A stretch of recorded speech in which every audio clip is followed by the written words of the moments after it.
Graças a Paz, família, mais uma aulinha nossa aí da EBD. Nós não podemos parar de estar estudando a palavra do nosso Deus. Estamos estudando sobre escatologia e hoje nós vamos permanecer ali no sermão escatológico do nosso Senhor Jesus Cristo, lá em Mateus 24, e vamos aqui adentrar em outros detalhes que nós não falamos na aula anterior. Há uma intensificação desses sinais, isso tem acontecido assim de uma maneira tão simples e a gente não tem percebido. Mas hoje nós vamos ver que muito dessas coisas aí, como nós falamos na aula passada, já está cumprido. Uma dessa intensificação é que aqueles que creem no nome do nosso Senhor Jesus Cristo serão entregues à tortura, morte e ódio. No nosso país é difícil a gente ver muito isso, porque a gente tem uma certa liberdade de estar pregando o Evangelho do nosso Deus. Mas como eu destaco aqui, a gente tem que olhar para aqueles países que têm sim uma perseguição severa em relação à ministração da palavra de Deus. As perseguições virão sobre aqueles que proclamam o Evangelho. Você vê muitas histórias aí na televisão dessas missões evangelísticas, essas missões que enviam os missionários. Eles relatam para nós a tortura, a morte que tem acontecido com os nossos missionários, porque eles têm proclamado o Evangelho. Tribulações virão sobre aqueles que creem, então não pense você que você vai ficar livre das tribulações. Isso não é uma verdade, tá? As tribulações virão e, como eu falei, pense nesses países.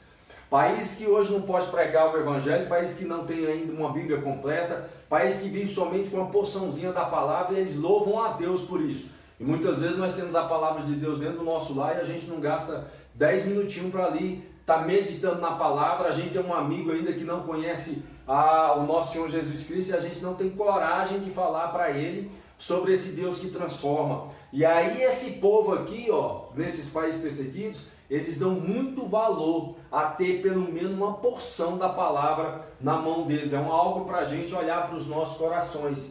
Qual é a causa dessa perseguição, pastor? O texto vai dizer para nós, verso 9 vai dizer que é por amor do nome do nosso Deus. Então, se você verdadeiramente ama a Deus, você será assim perseguido. Mas vem uma pergunta inquietante para os nossos corações. Será que os cristãos, principalmente nos países igual ao Brasil, que não tem perseguição, estão dispostos a abrir mão de tudo por amor a Cristo? A gente muitas vezes não abre mão do Zap, o que dirá de outras coisas, né? Escândalos, traições e ódio. Verso 10. As tensões agora serão entre os próprios cristãos. E isso tem acontecido de uma maneira muito fácil de se perceber, né? Você vê que há denominações que não se falam com denominações. Há irmãos em Cristo Jesus que não conseguem falar um com o outro, né? Falsos profetas enganam, falamos muito disso na aula passada. O verso 11 vai dizer para nós sobre isso. Pregam o Evangelho do nosso Senhor Jesus Cristo de forma deturpada. Iniquidade, o amor apagado. Jesus Cristo chega a questionar se quando ele voltar ainda haverá amor na terra. Lá no verso 12, Mateus 24, 12 vai falar isso, né?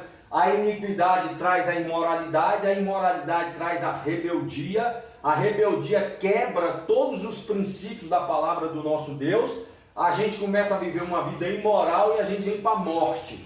E aí, muitas das vezes, não somente a morte física, mas a morte espiritual. A morte espiritual que é aquela separação completa do nosso Senhor Jesus Cristo. Mas qual é a posição do Filho de Deus nessa história toda? Qual é a posição do justo?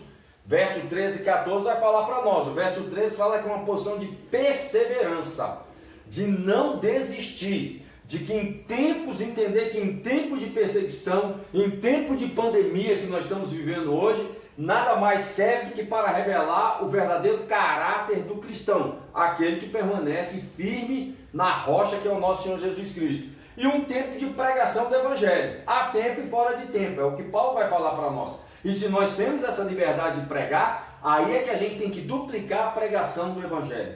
E um terceiro tópico fala sobre a segunda vinda do nosso Senhor Jesus Cristo.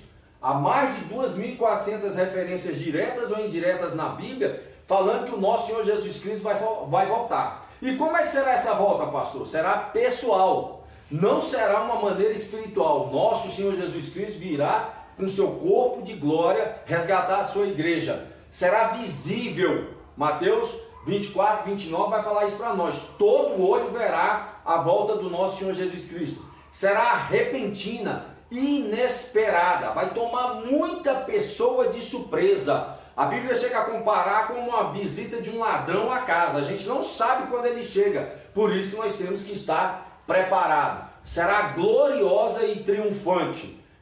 Virá com seu corpo glorificado, virá com seus trajes reais, virá como Rei e Senhor dos senhores. Mas um lembrete, que eu sempre tenho falado, amada igreja, não se esqueçam, para muitos será um dia de trevas, não será um dia de luz, será um dia de separação. E que nós possamos estar atentos a todos esses sinais, para que nesse grande dia, verdadeiramente seja um dia de luz nas nossas vidas. Amém? Até a próxima!